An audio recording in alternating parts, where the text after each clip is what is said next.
The input module of a PLC converts field voltages, such as a 120-volt limit switch, to 5-volt DC logic levels.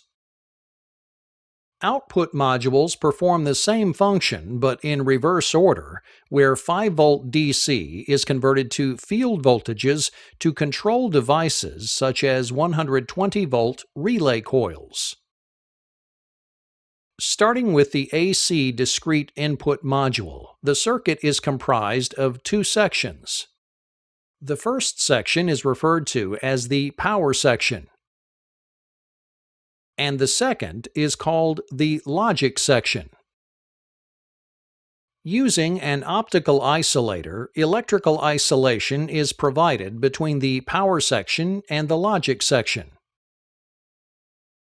When the 120-volt push button is actuated in the circuit, voltage is applied through a pair of resistors and a capacitor that filters false signals and electrical interference. Continuing through the bridge rectifier, a low-level DC output is applied to the LED of the optical isolator as voltage passes through the Zener diode. When light is received at the phototransistor, the push-button on state is communicated to the processor and the status indicator is illuminated. For the AC output module, the circuit is comprised of a power section and logic section, coupled by an isolation circuit similar to the input module, but in reverse order.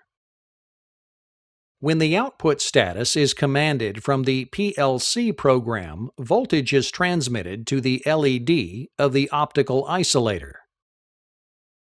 As light is received at the phototransistor, a triggered pulse at the gate of the triac allows current to pass to the output terminal and changes the state of the output device.